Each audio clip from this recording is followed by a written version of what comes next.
जाके ये काम करता है ताकि कैंसरस सेल को डेवलप नहीं करने देता है। तो कैंसरस सेल अगर डेवलप हो गया, आज के दिन में आप देखते होंगे सर, हम समझ रहे हैं कि 1000 में तो एक पेशेंट आ ही रहा है धीरे धीरे करके कैंसर का। इतनी कैंसर की संख्या बढ़ रही है। पल्मोनरी कैंसर है, यूट्रस कैंसर है, बोन कैंसर है, लंग्स कैंसर है, तमाम तरह के जो रनिंग कैंसर है। लेडीज में यूट्रस कैंसर है, मेल में ज़्यादातर प्रोस्टेट कैंसर है। ये सब चीज़ें बहुत ज़्यादा अटैक कर रही हैं आज के दिन में समाज में। इन सब चीज़ों को हम कैसे ख़त्म कर सकते हैं? जब हम केसर लेंगे तो क्या करेगा, उस सेल को डैमेज करेगा। जो सेल एक्टिवेट हो रहा है जबरदस्ती का, बिना मतलब का, हमारे शरीर में खुरापात करने के लिए, उस सेल को वहां से वाइप आउट कर देता है, क्लीन कर देता है, ताकि हमारा शरीर बिल्कुल क्लीन हो, हम साफ सुथरा हमारा शरीर हो और कोई बीमारी हमें न घेरे। So this is the Kesar. It's okay. बढ़ू आगे। तमाम तरह के प्रॉब्लम होती है, जैसे डाइजेशन का प्रॉब्लम होता है, किसी को डकार आती है, बेल्चिंग समझते हैं। कई बार डकार के साथ ना कुछ पित्त की तरह निकल आता है मुंह से। जो डकार समझते क्या बोलते हैं आप लोग, जो गैस जैसा मुंह से निकलता है, डकार बोलते हैं। तो डकार के साथ कई बार ऐसा होता है कि कई बार पानी की तरह मुंह से निकल आता है, दैट इज कॉल्ड बेल्चिंग। उस केस में बहुत ही इंपॉर्टेंट है ये। तो एक डाइजेस्टिव सिस्टम जो आपका है, जिसमें कि हेपेटाइटिस है, लीवर के कनेक्शन में हेपेटाइटिस है, या आपके और भी सिरोसिस है, तमाम बीमारियां हैं लीवर के, इन सब पे काम करता है, क्योंकि ये डाइजेस्टिव सिस्टम को सही करता है। जब एक कहावत है कि जो भी आप खाना खा रहे हो अगर पच जाए तो ऊपर वाले का मेहर है, ये कहावत है। जो खाना खा रहे हैं वो अगर पच जाए तो आप समझ लीजिए कि ऊपर वाले का मेहर है। मतलब पचना इतनी जबरदस्त एक मेडिसिन है। डाइजेशन सिस्टम सही होना अपने आप में एक मेडिसिन है, लेकिन उस मेडिसिन के लिए हमें अलर्ट रहना पड़ेगा ना। हमें आहार व्यवहार तीनों को कंट्रोल करना पड़ेगा ना।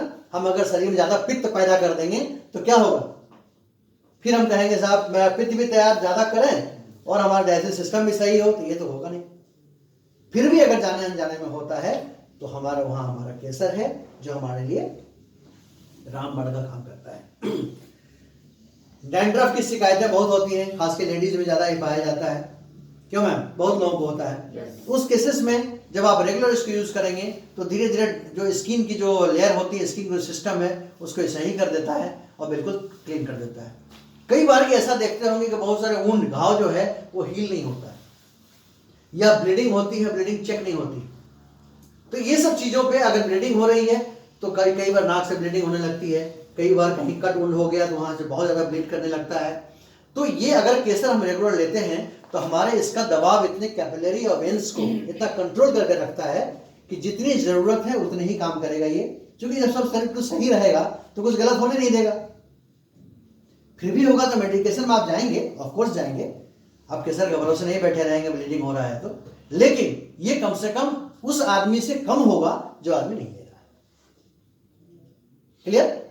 तो ब्लीडिंग पे, वुंड हीलिंग में इसके जबरदस्त रोल है। ये ऐसे सर का कफ एंड कोल्ड है, कुछ मिला जुला असर मेरे पास भी ऐसे ही है। आप अकेले नहीं है, मैं भी हूं आपके साथ। हमारा तो एक बार कन्वर्ट हो गया था, ब्रोंकियल अस्थमा तक चले गया था, लेकिन धीरे धीरे करके वो सनई करके आदमी सही हो जाता है। जैसा रेगुलर आप लेंगे तो सब काफूर हो जाएगा, सब ऐसे भागेगा चुटकी बजा के काम, अब बिल्कुल ठीक हो जाएंगे। ठीक है? तो कफ कोल्ड में, कंजेशन में, लंग्स प्रॉब्लम में, इट एक्ट्स लाइक एनीथिंग, एक बहुत ही रामबाण की तरह काम करता है। उसके लिए भी ये संजीवनी बूटी है। इतना ही नहीं, ये मूड स्विंग को भी बढ़ाता है। कई बार किसी भी सिचुएशन को लेके हमारे सेक्सुअल लाइफ डिस्टर्ब हो जाते हैं, बहुत सारे स्ट्रेस टेंशन को लेके। तो जब सब कुछ ठीक ठाक रहेगा तो ऑब्वियसली हमारी लाइफ भी ठीक ठाक रहेगी। जस्ट इतना काफी है समझने के लिए। और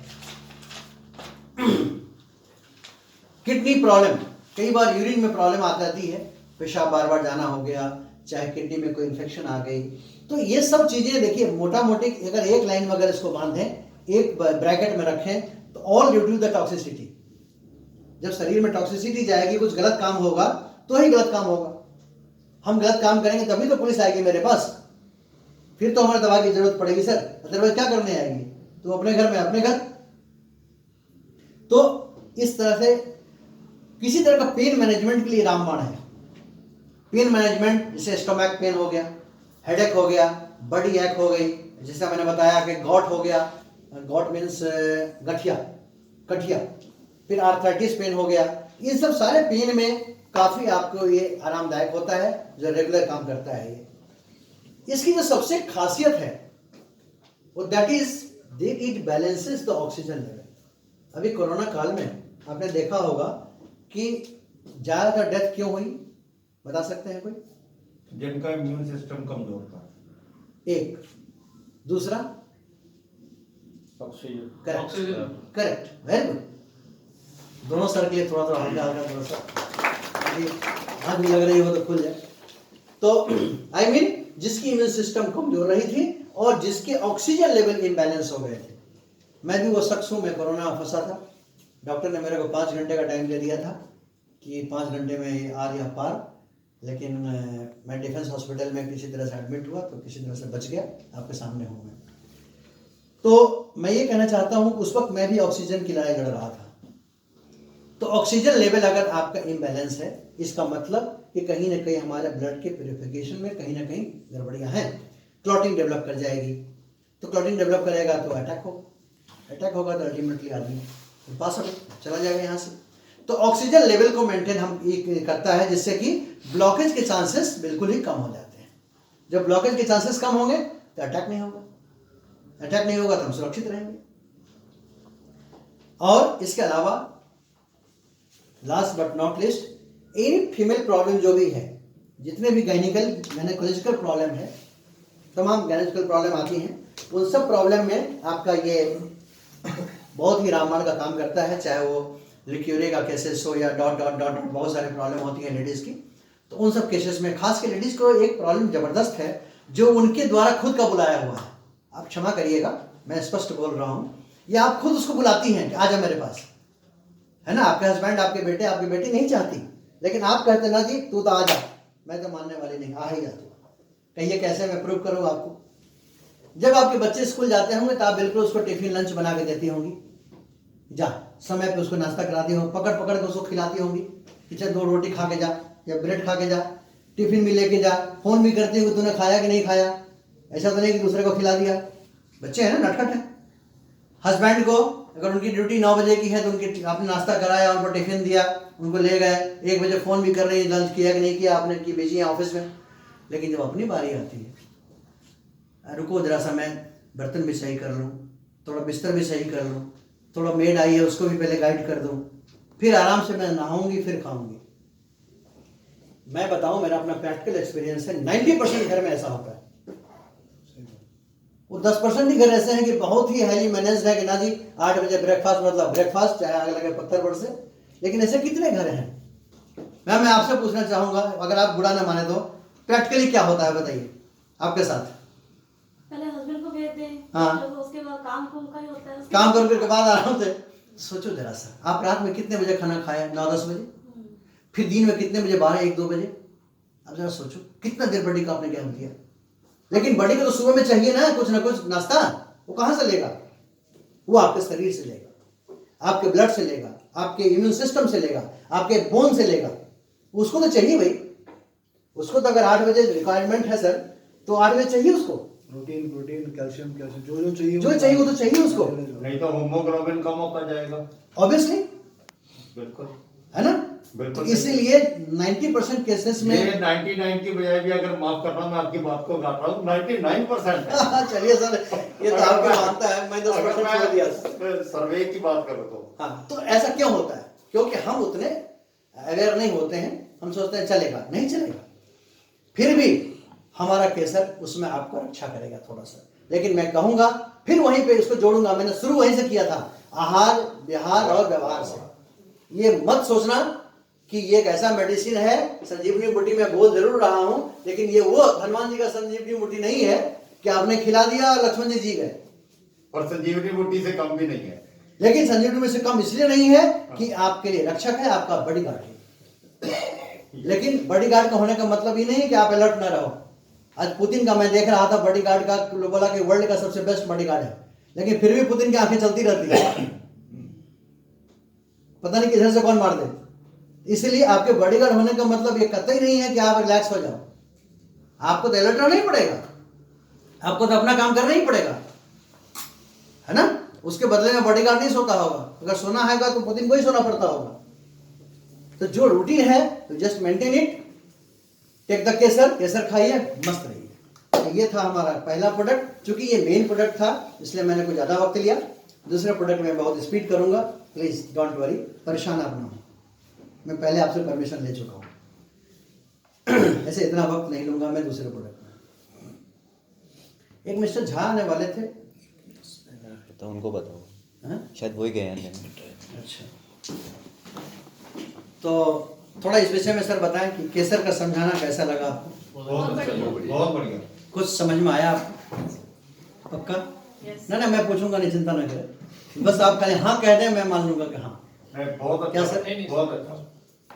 तो हम समझ रहे हैं कि कम समय में इतना समझाने के लिए काफ़ी है। आप अगर हमको वक्त देंगे तो मैं और भी उसको प्याज की तरह छील के समझाऊंगा, लेकिन थोड़ा वक्त के मारामारी है, हम सब आदमी कहीं ना कहीं से व्यस्त हैं। तो चलिए हम दूसरे प्रोडक्ट की ओर चलते हैं, लेकिन ये मेरा प्रॉमिस है कि हम इतना लंबा नहीं ले जाएंगे, आप परेशान नहीं। दूसरा है हमारा ग्लू केयर। ये बेसिकली है डायबिटीज की केयर के लिए, पता है। थोड़ी बातें हमसे कर लीजिए, थोड़ा देर मजा आएगा, है ना। वहाँ तो आप दोनों साथ हैं, बात हस्बैंड वाइफ है। अरे फिर तो बात करते ही होंगे थोड़ा देर, आधा घंटा हमारे लिए से, कोई बहुत इमरजेंसी ना हो तो। क्यों? सॉरी। देखिए, सबसे पहले समझना पड़ेगा कि हमको डायबिटीज होता क्या।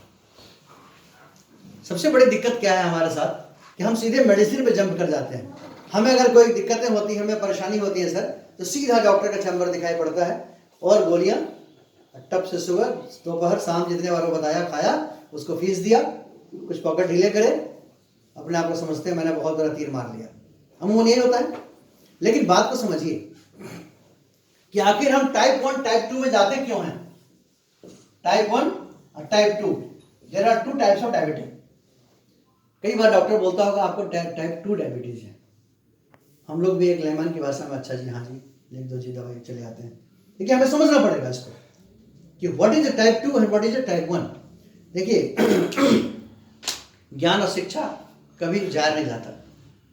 कुछ अगर सीख लेंगे, समझ लेंगे तो बुरा नहीं होगा ना कहीं वो अच्छा ही करेगा। ठीक, मैं भी विद्वान नहीं हूँ, मैं भी बहुत पढ़ा नहीं, बस हम भी आम आदमी की तरह है, लेकिन अपना इंटरेस्ट है थोड़ा। तो देखिए, जो टाइप 2 है टाइप 2 बेसिकली क्या है कि हमारा जो बॉडी में इंसुलिन बनता है, पेनक्रियाज करके हमारे बॉडी में एक सिस्टम होता है। हमारे पूरे बॉडी में एक पेनक्रियाज करके सिस्टम है, जिस पेनक्रियाज का काम होता है इंसुलिन को बनाना। इंसुलिन का काम क्या होता है? इंसुलिन का काम ये होता है कि जो हम खाना खाते हैं, जैसे सिस्टम होता है, उसमें उसके लिए एक माहौल तैयार करना, उसके लिए एक सिस्टम तैयार करना, उसके लिए उसकी ज़रूरतें पूरा करना, ये इंसुलिन का काम है।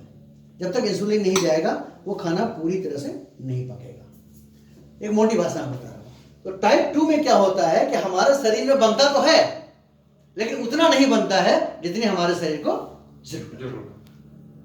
बनता तो है लेकिन हमारे शरीर में, लेकिन उतना नहीं बनता है जितने हमारे शरीर को जरूरत।